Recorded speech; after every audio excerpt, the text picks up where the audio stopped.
கர்த்தர் நடுராத்திரியிலே நான் எகிப்தின் மத்தியில் புறப்பட்டு போவேன். யாத்திரையாகமம் 11:4.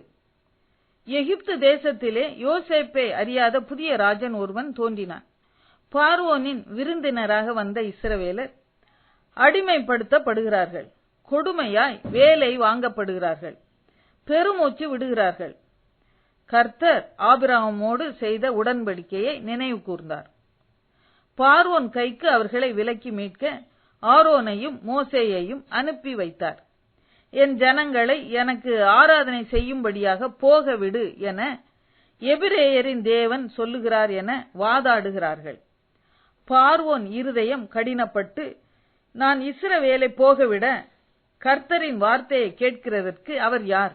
நான் கர்த்தரை அறியேன், நான் இஸ்ரவேலை போக விடுவதில்லை என மறுக்கிறான். 9 வாதைகளை முதலில் தேவன் அனுப்புகிறார். அந்த 9 வாதைகளும் மோசே ஆரோன் கரங்களினால் செய்யப்பட்டன.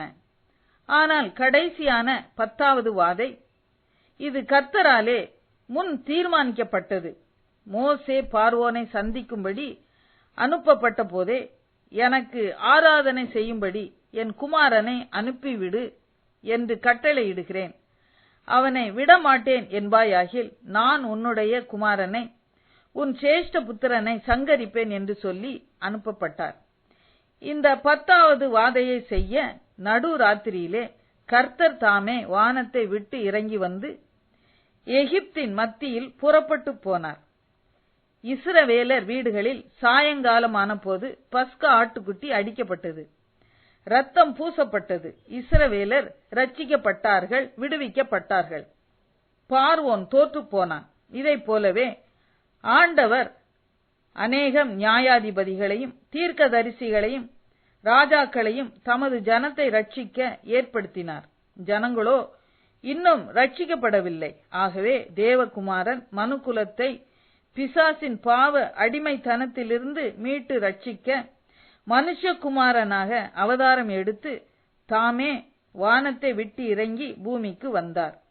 பார சிலுவையை சுமந்து எருசலேமின் வீதியிலே நடந்து வந்து கொல்கதாவிற்கு ஏறி சென்று பஸ்கா ஆட்டுக்குட்டியாக சிலுவையில் அடிக்கப்பட்டார்.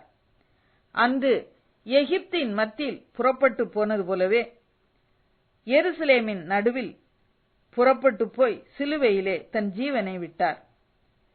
தமது பரிசுத்த இரத்தத்தை சிந்தி நம்மை மீட்டுக் கொண்டார். பிசாசின் தலையை தமது குதிங்காலால் மிதித்து நசுக்கி போட்டார். மரணத்தை ஜெயித்தார். அல்லேலுயா.